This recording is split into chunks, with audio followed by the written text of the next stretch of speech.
이러한 사울의 임명식이 끝나고 난 뒤에 사무엘과 이 사울이 이 일을 어떻게 마무리하는지를 통해서 우리가 기도 제목들을 얻기를 원합니다. 먼저 첫 번째 기도 제목은 어떤 선택이든 하나님 앞에 내려놓으라고 말씀합니다. 어떤 선택이든 하나님 앞에 내려놓으라고 말씀합니다. 사무엘이 사울을 왕으로 세우는 임명식을 오늘 치르는 거예요. 그리고 나라의 제도를 말하고 백성들에게 말하고 그리고 그것을 책으로 만들어서 하나님 앞에 두는 겁니다. 아니 사무엘이 왜 나라의 제도를 책으로 만들어서 하나님 앞에 두었을까요? 물론 이 책으로 만드는 건 의미가 있죠. 이것을 문서화시켜서 나라의 제도를 유지 또는 발전시키기 위해서 이렇게 문서화시키는 것은 굉장히 중요합니다. 그런데 이걸 왜 하나님 앞에 두었을까요? 그러면 하나님이 이 왕의 제도를 좋아했을까요? 아닙니다. 하나님이 왕을 세우는 이 일을 나를 버리는 행위다, 버리는 일이다라고 하나님께서 노하셨어요. 그런데 왜 사무엘은 그걸 알면서도 책을 만들어서 굳이 하나님 앞에 두었을까요? 비록 인간이 원해서 인간이 선택한 그런 왕의 제도이지만 이러한 제도도 하나님 앞에 두는 것이 곧 하나님의 영향력 아래에 있게 된다는 것을 백성들에게 알리고자 함입니다.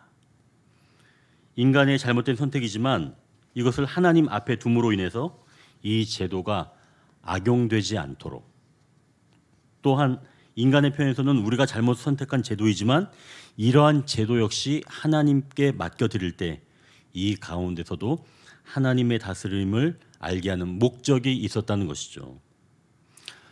우리가 어떤 선택을 내리든 그 선택을 하나님 앞에 드림으로 인해서 이후에 더욱 값진 일을 얻는 줄 믿습니다. 어떤 것이든 하나님 앞에 둔다면 우리에게 값진 것으로 변화가 된다는 거예요. 우리가 새벽에 요즘 나누고 있는 그런 119편에서도 71절에 이렇게 이야기를 하고 있죠. 고난 당한 것이 내게 유익이라. 고난도 주님 앞에서는 내려놓게 되면 그것이 유익한 것으로 변화가 된다는 겁니다. 내가 생각하기에 바른 선택만 하나님께 드리는 것이 아니라 내가 잘못 선택한 것도 하나님 앞에 내려놓을 때 하나님께 드린 바 된다면 우리는 그 선택을 통해서 겸손함과 다시 하나님을 발견할 수 있는 길을 얻을 수가 있다는 것이죠. 다윗이 그 부하 장수의 부인을 취한 그런 사건이 있습니다. 그래서 결국은 아들을 낳게 되었죠. 근데 그걸 선지자가 들춰낸 겁니다. 다윗이 그때 그 이야기를 듣고 바짝 엎드려서 그 문제를 하나님께 내려놓게 되었죠. 사실은 들춰냈기 때문에 내려놓게 되었지만 어찌 되었든 하나님 앞에 내려놓게 된 겁니다. 그리고 이후에 그 아들이 시름시름 앓게 됩니다. 그래서 다윗이 그 아픈 아들을 위해서 금식하면서 밤에 기도하게 되죠. 그런데 일주일 지나서 결국은 그 아들이 죽게 됩니다. 그 이야기를 다윗이 듣고 다시 머리에 기름을 바르고 일상으로 다시 돌아가는 내용이 사무엘서에 담겨져 있습니다. 그리고는 다윗은 다시는 그러한 죄를 짓지 않게 되죠. 자기의 잘못된 선택을 하나님 앞에 내려놓을 때 하나님은 비록 인간의 잘못된 선택이지만 그걸 통해서도 하나님이 인간을 세워가시는 줄 믿습니다. 다윗이 그 이후에 그 여인을 통해서 솔로몬을 얻게 됩니다. 솔로몬은 바로 다윗의 뒤를 이어서 왕위를 얻게 되는 거죠. 다윗의 이러한 잘못된 선택이 하나님 앞에 내려놓게 되었을 때 하나님은 그것을 통해서 비록 고난은 허락하셨지만 회복시켜 주시고 새로운 길을 열어가신 줄 믿습니다. 오늘 본문에서 이스라엘이 하나님이 아닌 왕을 선택하였지만 그 잘못된 선택이라도 하나님 앞에 내려놓을 때는 하나님께서 그 왕정 제도를 통해서도 이들을 다스린다고 말씀하시는 거죠. 이렇게 될 때 이스라엘 백성들이 신정 통치가 아닌 이런 왕정 제도를 택해서 오는 여러 부정적인 것들도 하나님 앞에서 발견된다면 이것들을 통해서도 오히려 하나님을 더욱 사모하는 길이 열린다는 거죠. 아, 이 우리의 선택이 잘못된 것이구나. 하나님을 우리의 진정한 왕으로 모셨어야 하는데 우리가 잘못한 거구나. 이렇게 하면서 우리가 하나님을 사모할 수 있게 된다는 겁니다. 그리고 그 잘못된 선택에 대해서도 우리가 연약했었어라고 아쉬워할 수 있다는 얘기죠. 하지만 이런 제도를 하나님 앞에 두지 않게 된다면 왕이 잘못할 때마다 왕을 탓하며 또는 그렇게 선택한 자신을 꾸짖을 수밖에 없다는 얘기죠. 탓하게 된다는 얘기죠. 결국 그것은 더욱 상황을 악화시키는 그런 일이 된다는 겁니다. 이제 우리가 여기서 우리의 삶을 살펴봅니다. 혹시 자녀들이 부모의 말을 듣지 않고 다른 것을 선택한다면 그때는 어떻게 해야 할까요? 부모의 이야기를 듣지 않고 자녀가 부모가 원하지 않는 것을 선택할 때 말이죠. 물론 자녀가 터무니없는 것을 선택하려고 한다면 상식에서 완전히 벗어난 것을 선택하려 한다면 그건 당연히 막여야 되겠죠. 그러나 그렇지 않다면 자녀의 그런 선택이 혹시 부모의 마음에 들지 않더라도 그 선택을 주님 앞에 드리는 것이 중요하다는 겁니다. 그래서 좋지 못한 그런 결과가 나오더라도 주님 앞에서 그 결과를 받아들이고 함께 감당한다면 자녀는 귀한 교훈을 얻을 수가 있다는 것이죠. 그래서 우리가 첫 번째 기도 제목은 어떤 선택이든 하나님 앞에 내려놓으라고 말씀합니다. 이제 우리가 두 번째 기도 제목은 하나님께서는 내 곁에 필요한 사람을 붙여주십니다. 26절 보니까 사울도 기브와 자기 집으로 갈 때 마음이 하나님께 감동된 유력한 자들과 함께 갔느니라 라고 말씀합니다. 하나님이 직분을 허락하시면 그에 합당한 자들을 붙여주신다는 거죠. 그냥 홀로 가라고 내버려 두지 않으신다는 거예요. 그런데 여러분 여기서 확인할 게 있습니다. 뭘 확인해야 되냐면 어떤 사람을 붙여주는지 다시 한번 확인해 보십시오. 마음이 하나님께 감동된 유력한 자들입니다. 여기서 지금 이 사람들의 두 가지 특징이 있죠. 어떤 특성이 있나요? 하나는 마음이 하나님께 감동된 사람들, 또 하나는 유력한 사람들입니다. 그러니까 한 가지 특성만 있는 게 아니에요. 두 가지 모두를 가진 사람들입니다. 마음이 하나님께 감동되고 유력한 자들이죠. 근데 여기서 기억해야 될 게 뭐냐면 어떤 게 앞에 있어요? 유력한 자가 앞에 있어요? 아니죠. 마음이 하나님께 감동된 것이 우선인 거예요. 여기서 우리가 좀 우선순위를 잘 알아야 될 것 같아요. 유력한 자가 우선이 아니라 마음이 하나님께 감동된 자가 우선이라는 겁니다. 우리가 생각하기엔 사실은 유력한 자가, 영향력이 있는 자가, 능력 있는 자가 우선이면 좋겠는데 하나님은 그렇지 않다는 거죠. 마음이 하나님께 감동된 자가 우선이라는 거예요. 그런 사람 중에서 유력한 자들, 능력 있는 자들, 영향력 있는 자들, 이것들을 골고루 갖춘 자들이 바로 사울에게 필요했던 그런 사람들이라는 거죠. 자, 그럼 이제 우리가 이 구절을 다시 한번 좀 생각해 보길 원합니다. 사울에게 이러한 사람이 필요하다는 것은 뭘 말하는 걸까요?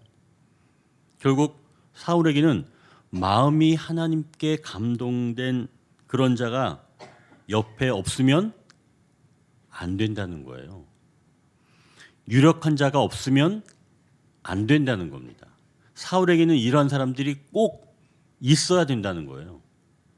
그러니까 하나님께서 이 사람들을 붙여주신 거죠. 그럼 이제 우리가 여기서 어떻게 기도해야 될지 알 수 있는 거죠. 하나님, 저에게 또는 우리 자녀에게 지금 어떤 사람이 필요한가요? 하나님께서 아시오니 꼭 그런 사람이 옆에 있게 하옵소서. 우리가 이 기도를 해야 합니다. 자녀만을 위한 기도가 아니에요. 나를 위한 기도입니다. 나와 내 자녀가 어떤 사람이 내가 지금 이 옆에 있어야 하는지 하나님 아시니 그 사람이 옆에 있을 수 있도록 하나님 사람을 붙여주옵소서. 이 기도가 굉장히 중요한 기도예요. 이왕이면 유력한 자로 붙여주옵소서. 이것도 좀 빼놓으면 안 되겠죠. 이왕이면 유력한 자로. 자, 이제 내 주변을 바라봅니다. 마음이 하나님께 감동된 자가 옆에 있나요? 내 주변에? 나보다 더 나은 사람이 있습니까? 내 주변에 이런 사람을 붙여주셔서 함께 감동하는 삶 살게 하시고 또 그러한 능력 있는 자들을 붙여주셔서 사회적으로도 하나님의 영향력이 펼쳐갈 수 있도록 도와주옵소서. 우리가 이렇게 기도해야 하는 줄 믿습니다. 이제 세 번째 기도해야 될 제목이 잠잠해야 할 때가 있다고 말씀합니다. 잠잠해야 할 때가 있다고 말씀합니다.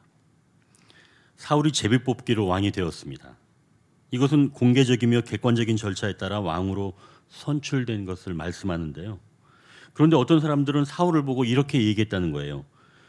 마지막 27절 보니까 어떤 불량배는 이르되 이 사람이 어떻게 우리를 구원하겠느냐 하고 멸시하며 예물을 바치지 않았다고 말씀합니다. 그래서 학자들은 이 사람들이 바로 유다 지파나 또는 에브라임 지파 사람들이다. 이제 왜 그러냐면 유다 지파나 에브라임 지파 사람들이 숫자가 많았거든요. 힘이 있었거든요. 그런데 베냐민 지파는 가장 힘이 없었죠. 지파 사람들이 별로 없었으니까. 그러니까 능력 있는 사람들, 더 많은 그룹에 있는 사람들이 아니 어떻게 저런 지파에서 왕이 선출돼? 저 사람이 어떻게 우리를 구원할 수가 있어? 이렇게 이야기를 했다는 겁니다. 근데 이 사실이 굉장히 위험한 말이죠. 어떻게 제비 뽑기로 왕을 뽑아요? 적어도 하나님이 선택해 주지 아닙니까? 어떻게 본다면 왕의 제도를 싫어하는 것을 보면 이건 정말 하나님 편에 있는 사람 아닐까 생각할 수 있지만 그렇지 않다는 겁니다. 제비 뽑기도 분명히 하나님께서 선택하시는 방법이었지만 지금 이 사울의 선택은 하나님의 선택이었어요.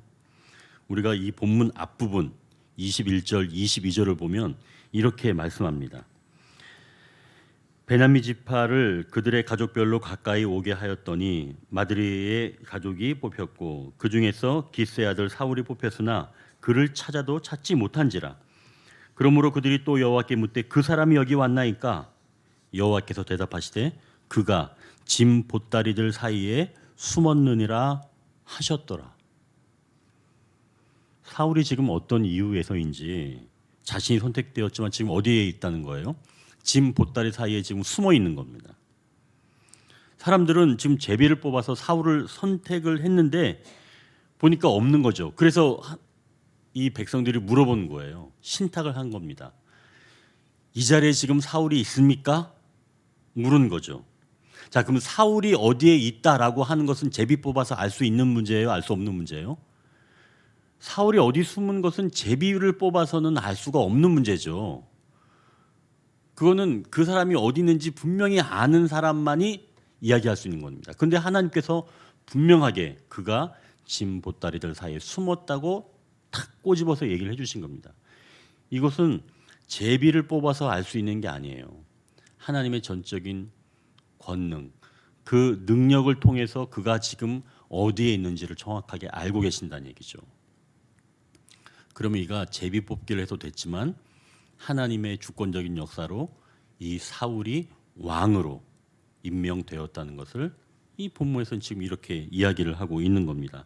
그런데 이 불량배들이 이렇게 얘기하는 거죠. 이 자가 어찌 우리를 구원하겠느냐? 결국 이것은 하나님의 선택, 하나님의 일하심에 도전하는 행위라는 거죠. 그래서 이런 이 사람들을 지금 하나님께서 불량배다라고 이야기를 하는 겁니다. 하나님의 일에 반대하는 자들, 불량배다라고 말씀하는 거죠. 자, 이제 이 사울이 임명식을 치르고 있는 이 사울이 이 상황에서 어떻게 했는지를 이제 우리가 살펴보는 겁니다. 27절 마지막 부분에 사울은 어떻게 했다는 거예요? 잠잠하였더라 라고 지금 이야기를 하죠. 자기를 부정하는 일에 대해서 사울은 지금 입을 닫았다는 말씀입니다. 자기를 반대하는 사람들의 그 이야기에 침묵하고 있다는 거죠. 이게 바로 하나님의 영이 임한 객관적인 증거입니다. 내가 부정될 때 적극적으로 그것을 반론하는 것이 아니라 이것을 주관하시는 분은 하나님이심을 인정하면서 하나님이 말씀하시고 자신은 잠잠히 있는 것. 이거에 바로 임명식을 마치고 난 뒤 사울의 모습인 것이죠. 좀 더 나아가 사실은 이 반대 의견을 잠잠히 받아내는 것도 의미합니다. 왕은 다른 의견을 품을 줄 아는 사람이어야 되는 거죠. 다른 말을 못하게 하는 게 왕이 아니라, 물론 이와 같은 것도 이제 하나님의 영이 임해야 품어낼 수 있는 것이지만 자기를 부정하는 의견조차도 담아낼 수 있는 것, 잠잠히 받아들일 수 있는 것, 이것이 바로 하나님의 영에 의해 주도되는 사람의 특징이다라고 볼 수 있는 것이죠. 이제 우리가 세 가지 기도 제목을 가지고 오늘 함께 기도하기를 원합니다.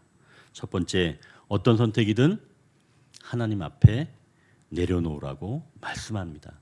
사실은 이제 올해 우리가 표를 보는 것처럼 언덕에 오르며 가벼워지는 한 해이죠.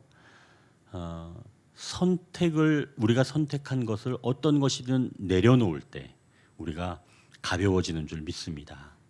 그러니 여러분, 이제 모든 것을 내려놓지만 오늘 우리가 함께 기도할 제목은 혹시나 내가 어떤 것을 선택했다면 난 이제 이거 어떡하지? 이거 잘못되면 어떡하지? 그게 아니라 내가 선택했다면 이제는 이 결과를 통해서 하나님께서 더 아름답게 빚어주실 수 있도록 우리가 선택을 내려놓고 하나님 앞에 내려놓고 구하는 기도를 올려드리기를 원합니다. 두 번째 기도 제목은 하나님께서 내 곁에 필요한 사람을 붙여주십니다.